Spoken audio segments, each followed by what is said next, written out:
I absolutely loved fishing. That weekend, I was actually heading toward a familiar forest lake when I took a wrong turn. After wandering aimlessly for what felt like ages, I was just about ready to call it a night and sleep on a patch of soft moss, when suddenly I stepped out into a hidden clearing. How strange, I thought. I've been hiking here for years and never stumbled upon this place. Maybe the owners are inside. I should ask if I can stay the night. I walked straight toward the house. The only answer to my call was a heavy, suffocating silence.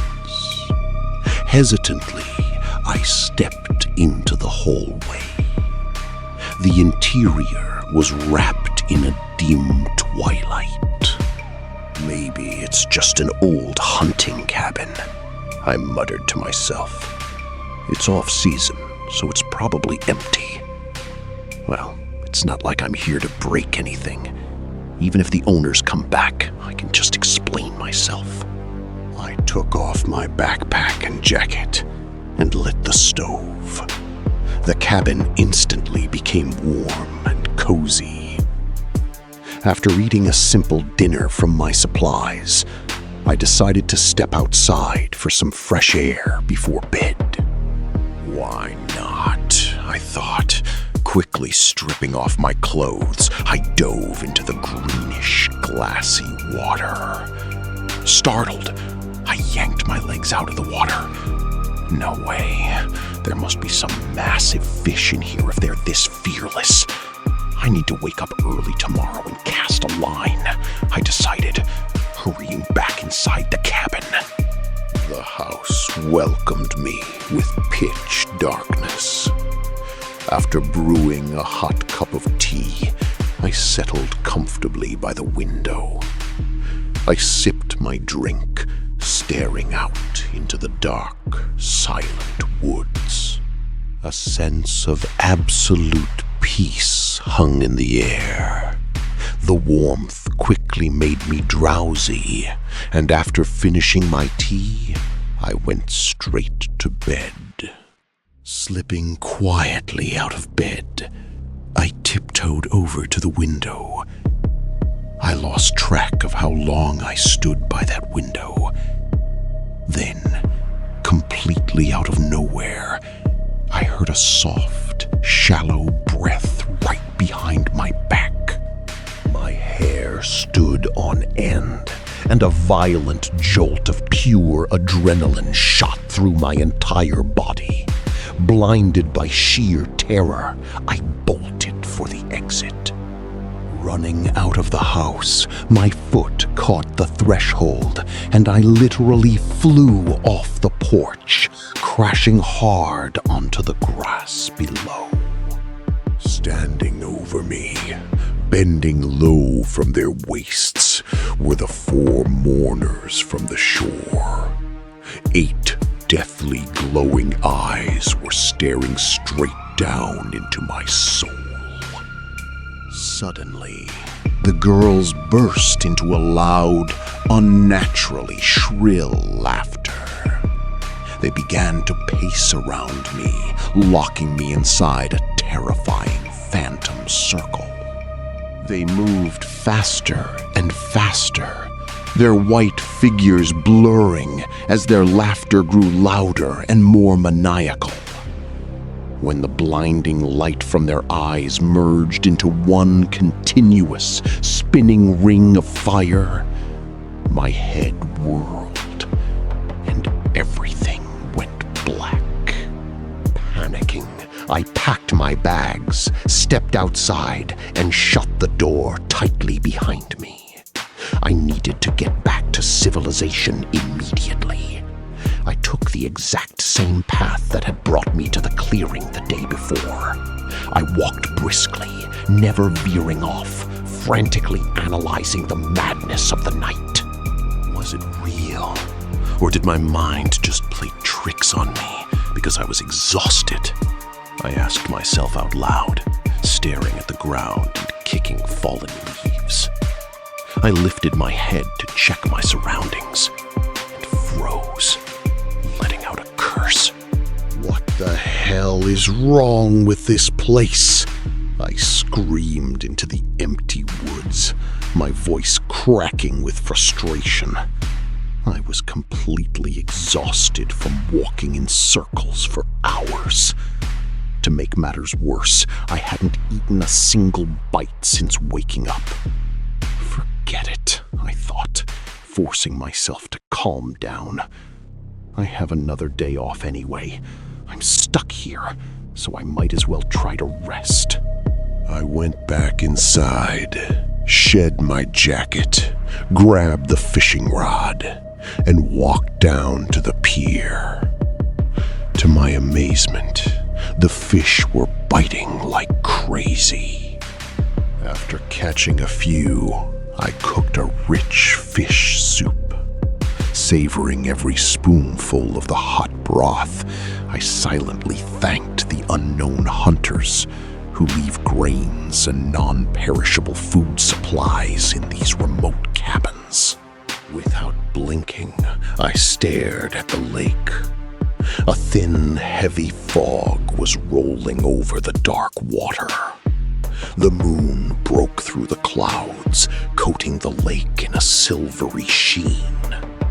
The ripples spread wider and wider until a gentle wave lapped against the wooden pier. And then, one by one, 4 heads emerged from the water. This time, I strained to catch the words. While it was hard to understand everything, the general meaning of the song was about a sister. They were calling out for their 5th sister, lamenting that they had been waiting for her for so long. A soft sigh, heavy with centuries of sorrow, echoed right behind me. "Who are you?" I asked in a quiet whisper, trying to control the trembling in my voice. "A prisoner of this house," the ghost replied just as softly.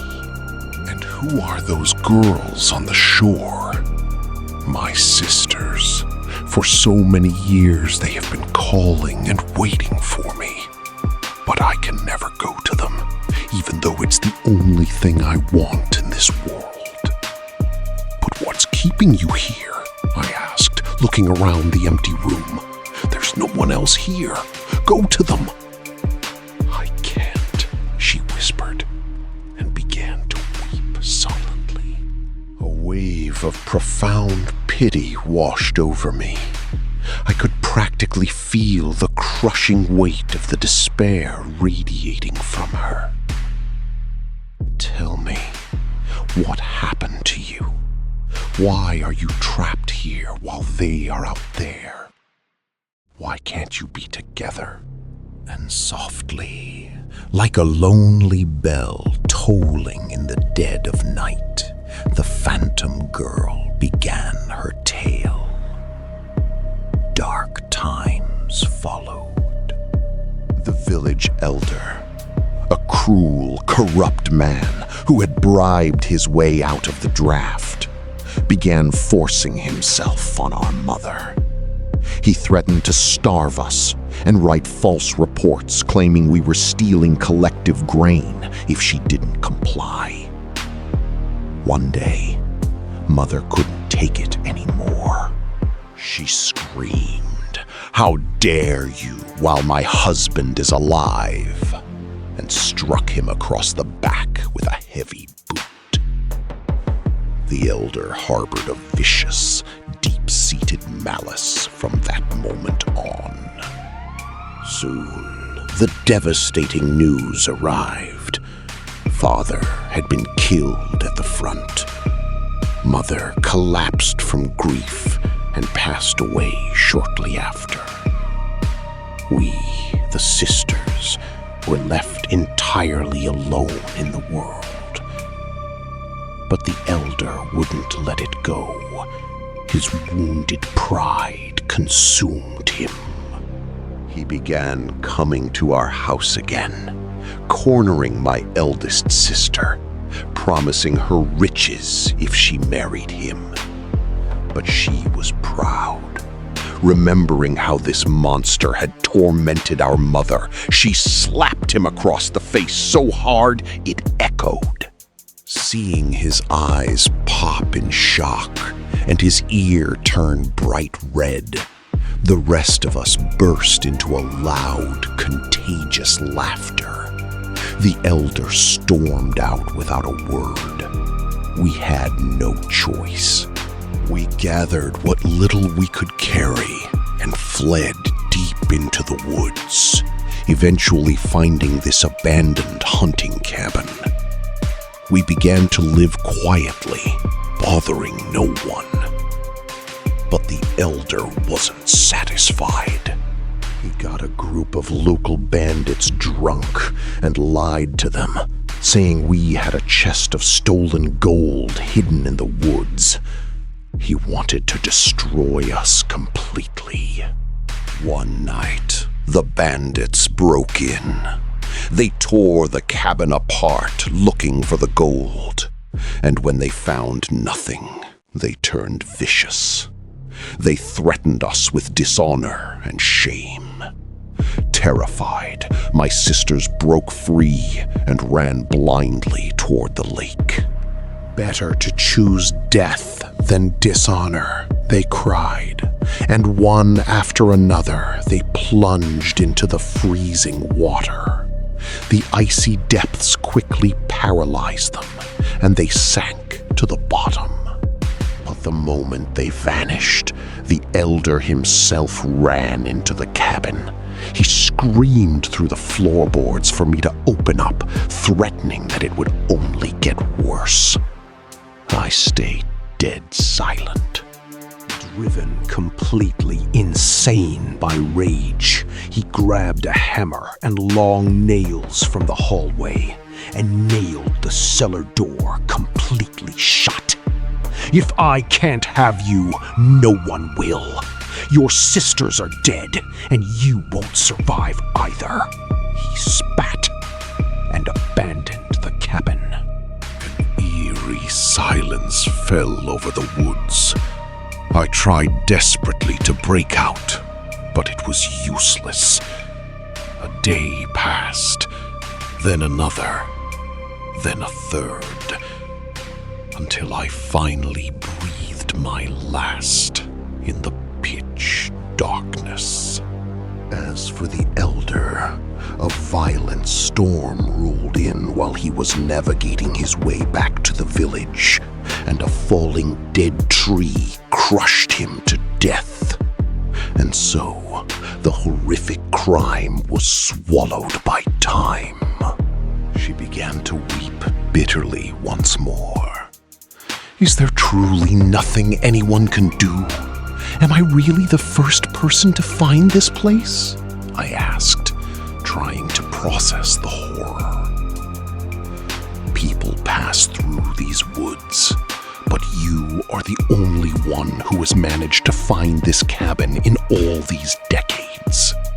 And you didn't run away in terror. You came back a second time. Oh, I wanted to run away, I thought with a grim mental smile, remembering how I had fainted from sheer terror the night before and spent the entire morning trying to escape. But aloud, I said, well, I tried to escape, but every path brought me right back here. I guess if I help you, I'll finally find my way out of this forest. Tell me, what do I need to do?